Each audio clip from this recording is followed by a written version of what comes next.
Welcome to the Political Science Forum. In this new presentation, we'll be studying Gandhism with a focus on the political ideas of Mahatma Gandhi. Gandhism is a topic in the syllabus of paper 1 of the political science paper.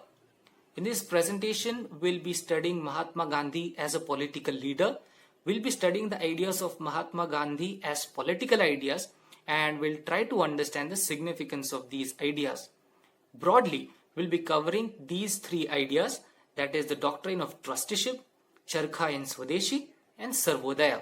Doctrine of trusteeship in the literal terms means that the workers should act as the trustees for the well-being of the workers. Now let us try to understand the context and significance of this idea. The British ruled India by pursuing the policy of divide and rule. They tried to pitch the interest of the capitalists against the interest of the workers, and in doing so, they could suppress the Indian industry and they could create conflict between the workers and the capitalists.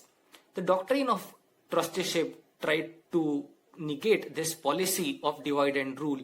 It created harmonious relations in industry. It could create harmonious relations between the capitalists and workers. In a way, we can say that the doctrine of trusteeship furthered the agenda of Swadeshi by creating harmonious relations between the capitalists and the workers. The next idea is Charkha and Swadeshi. The British believed that if we are to rule India effectively, we must produce Indians who are Indians in blood but British in taste. The British believed that if we are to rule effectively in India, we must make the Indians believe that their culture is inferior, their political setup, their social arrangement, their cultural values and so on is very retrograde, it is very regressive and it is orthodox.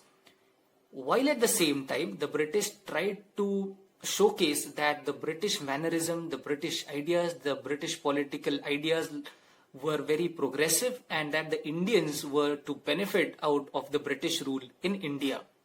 The Charkha and Swadeshi tried to negate this strategy of the British. The idea of Swadeshi and Charkha promoted the self-esteem of the Indians. It made the Indians to take pride in the Swadeshi ideas. It made the Indians to take pride in the Swadeshi goods, Swadeshi industry, Swadeshi social arrangements, and so on. The idea of Swadeshi comprised Swadeshi thought, Swadeshi industry, and Swadeshi education. The Swadeshi thought was a sort of a cultural revolution. Swadeshi as an idea sought to counter the cultural revolution. It sought to break the British hegemony. It sought to break the British ideas and improve the self-esteem of the Indians in Swadeshi ideas, in their Swadeshi culture, and so on. The Swadeshi as an idea sought to dismantle the cultural hegemony of the British and the British mannerism. It made the Indians to take pride in the Indianness and the Indian culture. Similarly, the Swadeshi education sought to promote mass literacy. It sought to promote and conserve the regional languages and in turn sought to break the cultural supremacy of English language. We all know that there are thousands of regional and folk languages in India. By promoting Swadeshi education, Gandhiji sought to promote and conserve these folk and regional languages. Now the Swadeshi and Charkha has economic, social and political implications. On the economic front, the idea sought to promote the Indian industry. It tried to reduce the dependence on the import and in turn tried to prevent the economic drain from India. On the social front, the idea of Swadeshi and Charkha sought to promote the employment, women empowerment, and it also tried to engage the Indians in the constructive work and unite the people in the true space of the Indian freedom struggle. On the political front, Swadeshi and Charkha could garner the support of all the sections of the Indian society. It was useful to enroll the mass participation for the Indian freedom struggle. On the political front, Charkha and Swadeshi could garner the support of all the sections of the Indian society, and in turn, different sections of the Indian society could enroll their participation for the Indian freedom struggle. We all know that at times the interests of the capitalists were different from the interests of the workers, or the interests of the middle class were different from the interests of the industrialists, and so on. Because of this, the British could pitch the interest of one section of the Indian society against the interest of the other section of the society, and in doing so, they were dividing and ruling the India.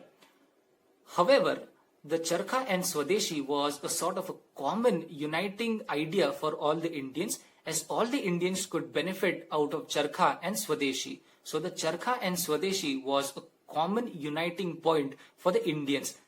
The next important idea of Mahatma Gandhi is Sarvodaya. In the literal terms, Sarvodaya means well-being of all. Gandhiji drew the inspiration from John Ruskin's work unto the last. Ends of the Sarvodaya could be secured via means of moral rejuvenation, doctrine of trusteeship, Ramarajya, Swadeshi, constructive work, and so on. The next important idea of Gandhiji is the gospel of means and ends. Machiavelli, as we all know, prioritized ends over the means. Machiavelli believed that we must not be concerned of the means and we should focus entirely on achieving the results or the end objective. Gandhiji opposed this ideology. Gandhiji believed in the purity of means and purity of ends. Gandhiji believed that both ends or means are equally sacrosanct and that none can be compromised for the others. In a way, Gandhiji believed that if we are to develop India and if we are to build a non-violent and progressive India, it can only be done by pursuing a non-violent Indian freedom struggle. Now let us just take a glance at the questions that you could expect on the topic of Gandhism. Explain Gandhiji's views on state, explain the relevance of Gandhism, comment on the Gandhian notion of Satyagraha. Now, while answering the questions on Gandhism, you have to make use of the concepts that we have studied in this presentation, like the gospel of ends and means, idea of Sarvodaya, doctrine of trusteeship, and so on. Let me explain this thing with a small example. Consider the question on the Gandhiji's view on state. So while writing the answer, you can state the Gandhiji's view on state, and in doing so, you can make use of the ideas that we have discussed in the presentation. The answer could be something like this. In Ramarajya, which is an ideal state as per Gandhiji, there will be Sarvodaya. Purity of means and purity of ends would be ensured in the ideal state. The ideal state is to be achieved through ahimsa and satyagraha. In the ideal state, the capitalists will act as the trustees of workers, so there will be no class conflict in the ideal state as per Gandhiji. So you see how we have made the use of all the ideas that we have studied in this presentation. With this, we conclude the topic of Gandhism. For more detailed write-up on this topic, do visit our website www.politicalscienceforum.in. Here you can collect a lot of objective information which will be very useful for you in writing the comprehensive answers on this topic. So hope you've enjoyed the video. Thank you so much.